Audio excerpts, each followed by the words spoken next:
Hey guys, Lord Naren White here, the Holy Ghost, the one true God. Back with you with the next video in my series reading The Invisible Man by H.G. Wells. Without further ado, returning to The Invisible Man as read by Lord Naren White.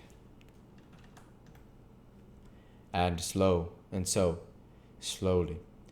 beginning at his hands and feet, and creeping along his limbs to the vital centers of his body. That strange continued. It was like the slow spreading of a poison. First came the little white nerves, a hazy gray sketch of a limb, then the glassy bones and intricate arteries, then the flesh and skin.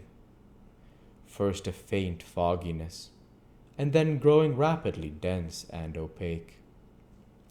Presently, they could see his crushed chest and his shoulders, and the dim outline of his drawn and battered features. When at last the crowd made way for Kemp to stand erect, there lay, naked and pitiful on the ground, the bruised and broken body of a young man about 30. His hair and brow were white, not gray with age, but white with the whiteness of albinism. And his eyes were like garnets. His hands were clenched. His eyes were wide open, and his expression was one of anger and dismay. "Cover his face," said a man. "For God's sakes, cover that face." And three little children, pushing forward through the crowd, were suddenly twisted round and sent packing off again. Someone brought a sheet from the Jolly Cricketers, and having covered him, they carried him into that house. And there it was, on a shabby bed in a tawdry, ill-lighted bedroom, surrounded by a crowd of ignorant and excited people, broken and wounded, betrayed and unpitied, that Griffin, first of all men to make himself invisible. Griffin, the most gifted physicist the world has ever seen, ended in infinite disaster his strange and terrible career. The Epilogue. So ends the story of the strange and evil experiments of the Invisible Man.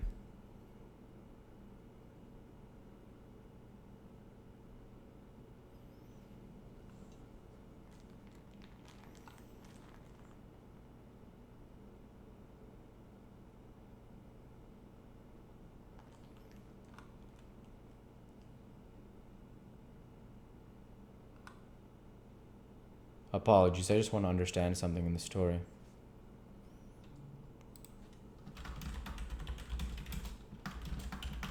Thank you for your patience. Shouldn't be much longer now.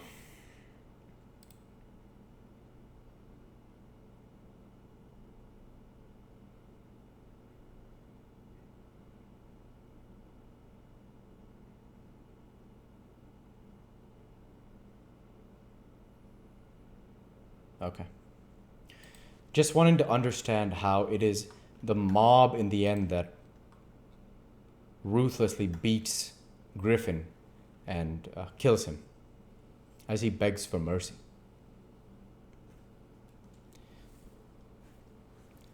I'll let you arrive at your own conclusion that mine is he shouldn't have picked up his sword in the first place. All right, continuing on for here. The Epilogue. So ends the story of the strange and evil experiments of the Invisible Man. And if you would learn more of him, you must go to a little inn near Port Stowe and talk to the landlord. The sign of the inn is an empty board save for a hat and boots, and the name is the title of this story. The landlord is a short and corpulent little man with a nose of cylindrical proportions, wiry hair, and a sporadic rosiness of visage. Drink generously, and he will tell you of all things that happened to him after that time, and how the lawyers tried to do out of the treasure found upon him. I should add, by the way, of my analysis of Griffin. Nothing actually. When they found, they. I should add, he picked up his sword unjustly in the first place. Nothing is wrong with Kempin and others defending themselves. That is the correct thing to do because, you see, they go to ask the law for help, which is correct. Now we'll go on from here.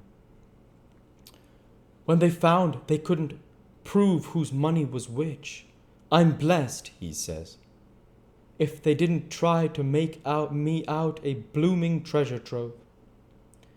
Do I look like a treasure trove?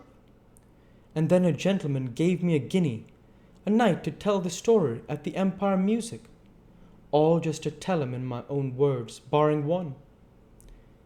And if you want to cut off the flow of his reminiscences abruptly, you can always do so by asking if there weren't 3 manuscript books in the story.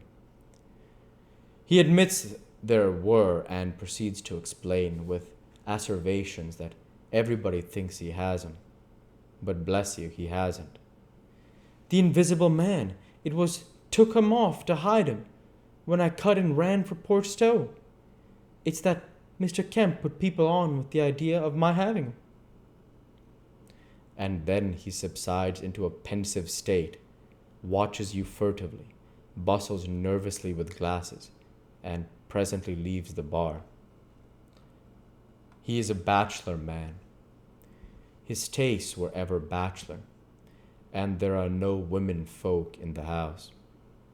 Outwardly he buttons, it is expected of him, but in his more vital privacies, in the matter of braces, for example, he still turns to string.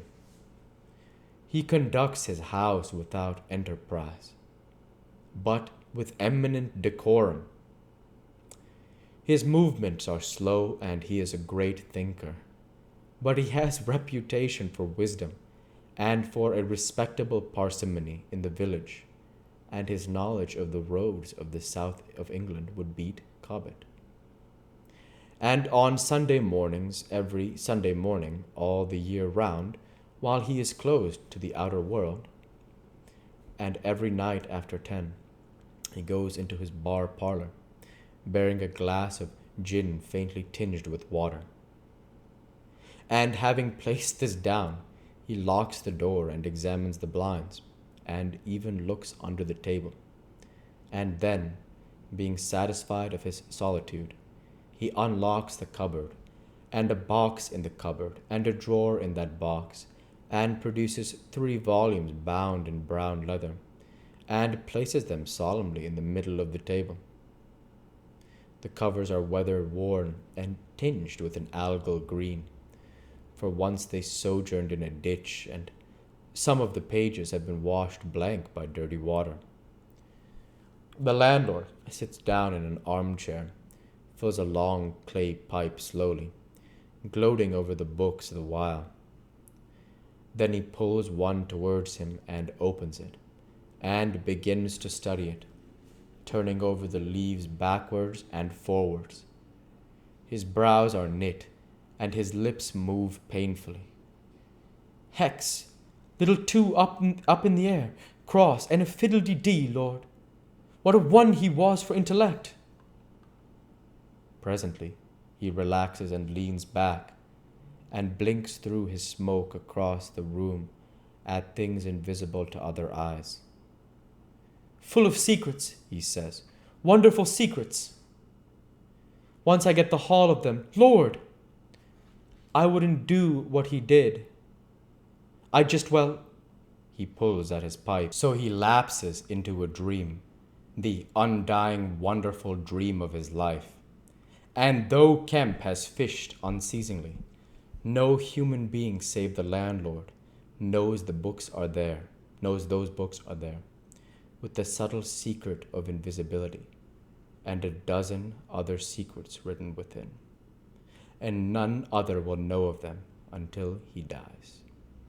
The end.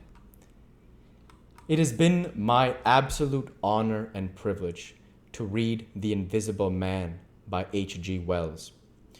The opportunity that has now come to fruition as Lord Naren White, the Holy Ghost, the one true God, to bring this book, The Invisible Man, into the fold of Narangelical history is a dream come true. I first read The Invisible Man when I was a child, I believe around the age of 10 or 11. And it was an absolute joy to read this book then, just as it is now to read this book almost some 20 years later. And I have learned again many valuable lessons from this story, starting first and foremost with how when you chase power by any means, sometimes the ends don't justify the means. I particularly love the examples of the terror given by Griffin, which I believe is a reference to the Great Terror in the French Revolution by Maximilien Robespierre.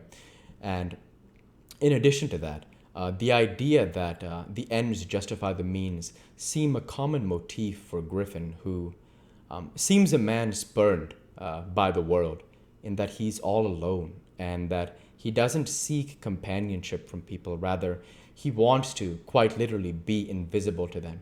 And that is, not a good thing as a human being. Human beings are social creatures. They're meant to form groups, whereas human beings cannot have more than what they say is that human beings cannot have more than 180 relationships, too successfully without being able to manage them. Griffin here has none. He has not one friend in the world, and he's a very tragic character at the end who sought power at the cost of everything: his character, his health, and his wealth, first and foremost because he sacrificed his character.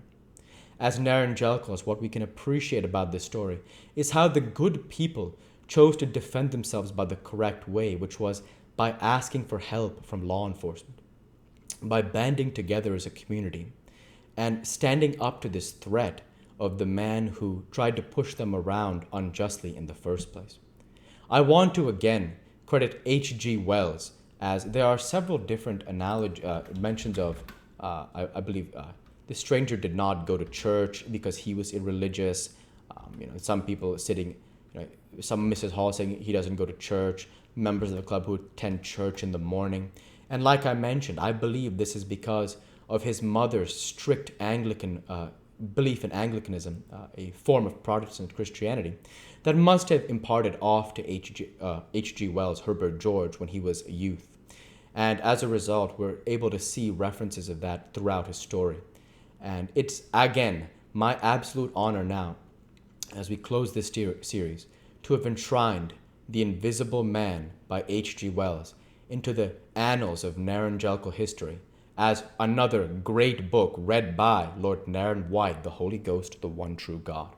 Now, with that in mind, I want to go ahead and say thank you for watching, and I hope you enjoyed.